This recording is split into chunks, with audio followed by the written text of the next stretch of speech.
What is up, Sideways fam? Welcome back to the channel. Today I got a really cool car for you. Old School Corolla. Let's go ahead and jump right into it. Let me show you what's going on. So look at this beauty. I don't know how many people still kind of follow us on the AE86 stuff and the Corolla stuff. We used to do these cars in a lot of just anything AE or 4AG or, you know, old school Corolla stuff like that. You know, we were very big in the 20 valve game back in the day for years and years. So this Corolla came in, it was actually done about 10 years ago. It's really cool. It's underneath the hood because I did it. I will go into that in a second, but I mean, just showing you the car all around. This is a Te31 Corolla. I'll double check on the year of what it is again. He's had the car painted. Back then it was gray. We're gonna do a lot of work to the interior and a lot of stuff too, but I'm gonna run you through everything right now. Just showing you kind of the like nostalgia of how old school these cars are, how underrated they are, and how you don't really see them on the street very much anymore. So really cool. I mean, I'm Hispanic, so you know, typical back in the day, I had a lot of uncles and aunts and stuff that had stuff like this growing up. So really cool. So my buddy Cesar, he brought this car to me a few years ago. And let me go ahead and pop the hood or just even show you in the interior what we did. As we can see, we have definitely a different transmission that's definitely not OEM. But it's really cool what we did. And you can see I put a switch panel in the car as well. So let me get the hood popped and show you what's underneath the hood because you guys are gonna love this. It's really freaking cool. So the big reveal. What do we think is underneath the hood? It's a fucking Beams. Oh my God. Hold on, let me get the fucking hood prop up.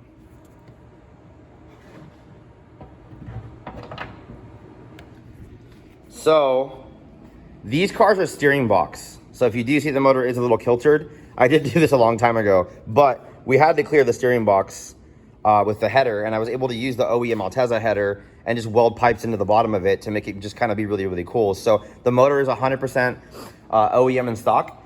I've gone ahead and wired in the OEM ECU, which is just against the battery right now. It's a non-mobilized Alteza ECU for a manual.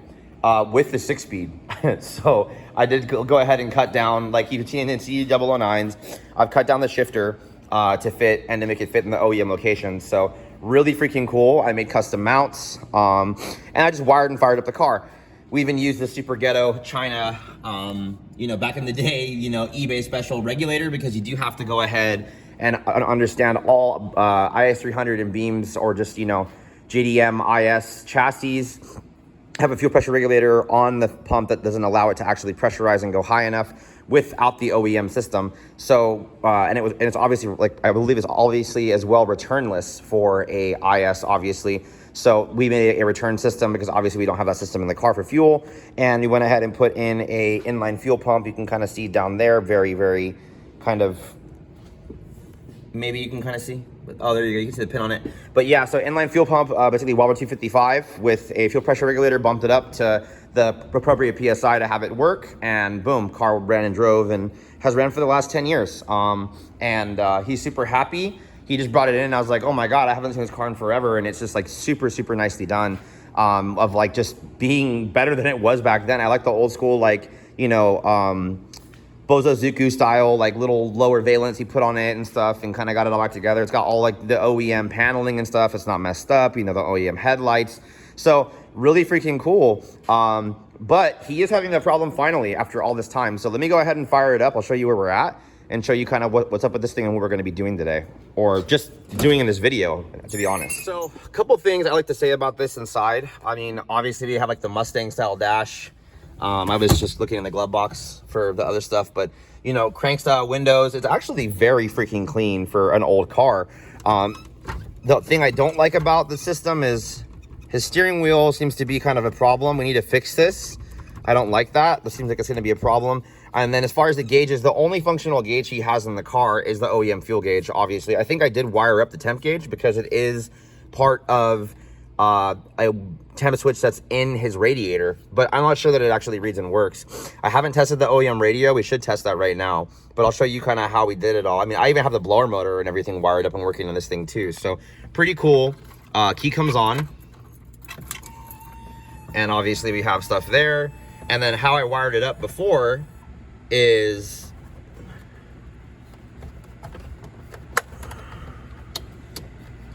we have the fans on the ignition. and then fuel pump comes on, everything comes on, make sure we're in neutral, and then push button start. And she's running. So just to show the blower motor works, got that nice air coming out of there. I haven't tested the radio. I don't really know how you do that. I mean, I'm not sure that it even matters, but I don't hear the speakers on, so I don't know how you turn those on or if it works at all. But basically what I'm going to be doing is, he's never really had completely functional gauges in the car from my understanding. So what I'm going to do is I'm going to go ahead and retrofit aftermarket gauges in his dash, and then I'm going to go ahead and hole saw here for his secondary gauges that I had planned on doing years ago that we never ended up doing. As far as the year of the car, kind of cool because he does have the original Toyota manual for this thing. So freaking cool for like old school nostalgia. But as far as what year it is, this is a 1979 Toyota Corolla. So really freaking cool, dude. In California, it's actually smog exempt, so we don't, it's like considered like a classic car. California's pretty shitty for emissions. So, but she does run. You can hear that fuel pump screaming up here too. But what I was gonna say is, I did notice that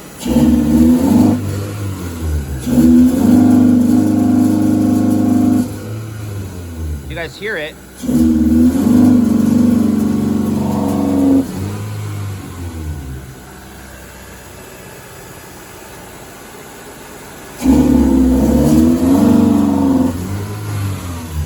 These are also a dual VVTi motor.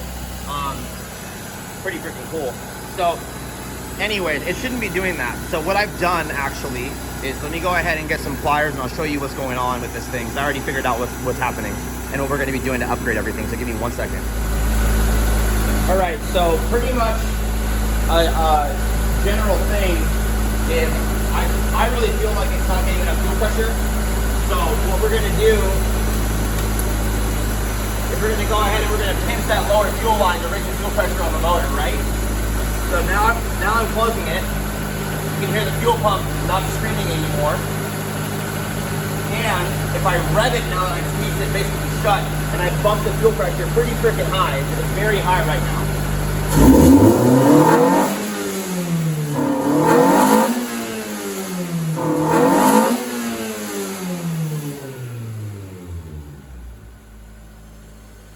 So basically, as we can see, it's just not getting enough fuel pressure to be able to rev all the way up where it's supposed to be.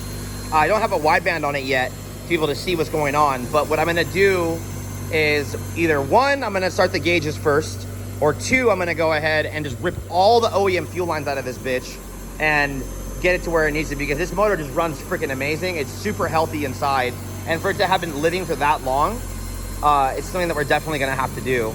So let me kind of go bring this light over here since it's already up from me recording, so I can show you a few things too while I'm at it.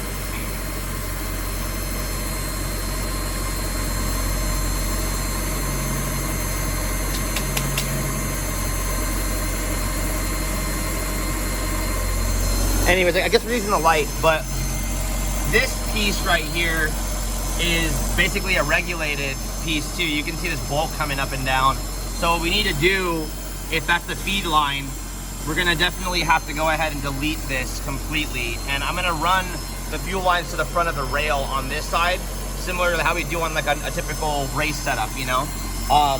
This regulator is showing that, I guess, we're at like 70 PSI. I don't believe that's true. There's no way in hell. I just don't believe it at all. So what we already have, I'll go over what we're gonna be changing to. But if you look down here, the fuel lines are freaking tiny. It's like an old carbureted setup still. So we're gonna have replace all of this stuff. We're gonna go to all the PTFE-6AN line the whole way through and put a way better regulator that we usually use on our Supras on it, so we can actually gauge and see what's actually getting put out of the fuel pump. If we have a problem, we may not have to run a even bigger fuel pump, but let me go ahead and just go ahead and turn this thing off, because obviously it's hard to hear me talk. It's probably gonna get really annoying too. So getting into the trunk, this is the fuel tank that we have. And you can see up here on top, there's pretty small lines going into it. I wanna say they're actually smaller than 15/16, so almost like a -4AN or maybe even smaller. They're just super small. I know it's kind of hard to see because of the lighting, but what we're gonna do is we're gonna rip this tank out completely. I'm gonna go ahead and put a fuel cell on the back. We have like a 044 style 300 LPH pump we're gonna stick in the bottom, and then I'm gonna go ahead and run all new PTFE lines down the frame, all the way up and in. We're gonna put it on the lift. And then when we get to the front, we're gonna change our fittings. We're gonna go ahead and mount a regulator on the firewall. And hopefully, with having a proper fuel pump and a proper fuel system, the car will rip.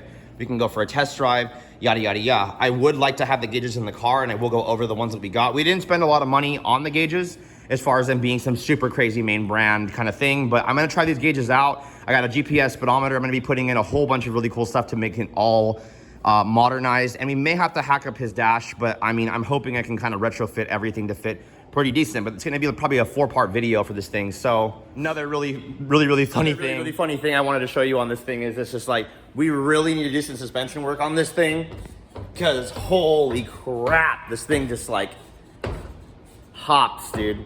So I don't know what we're gonna use for those. I believe in the front, we probably can get away with retooling and using some AE86 ones, and then welding them into the perches like how you would typically do. In the rear, I'm gonna have to look and see what we're gonna run. Maybe I have to run some TRD shocks or some like AGX KYBs or something like that, or maybe even Takiko Blues. But that's gonna be a whole other video later at some point after we're done with this stuff. So pretty much besides doing a lot of cleanup, I mean, we can see the intake stuff is kind of shoddy. The filter's kind of shoddy. We got some weird lines with like hoses and clamps and adapters and stuff everywhere. I just want to make it look a little bit cleaner. It's been a long time. Surprisingly, for how long ago we built this car, for it to still be running like this is absolutely insane. I'm definitely gonna have to TIG weld in a coolant temperature sensor on probably the lower water neck assembly in aluminum. I mean, there's gonna be a lot of work. So, I mean, I gotta get this thing going and get it started, obviously, because if we don't start, it's never gonna be ended. So,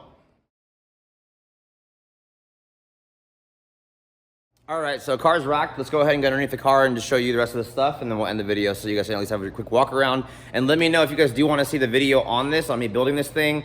If you don't, I won't post it. All good. Let me know. So we got leaf springs in the back. I didn't remember it being like that, but we got leaf springs with the magnet flow muffler back here. It looks like a, you know, typical like SR5 rear end for like an AE, but you can just see right here coming out of the chassis for the fuel lines. I mean, they're not really much of any fuel line when you really think about it. It's pretty like non-existent. So, I mean, you can't move volume without any of that. You can see I've modified and redone the tranny crossmember to bolt in and work. So it's pretty freaking cool. You got that transmission that's, you know, pretty freaking close to everything, but doesn't hit. I actually had to cut and modify his pitman arm or whatever this is down here to actually clear, because I believe it was in the way before. You can see I've done and cut and welded pieces there as well.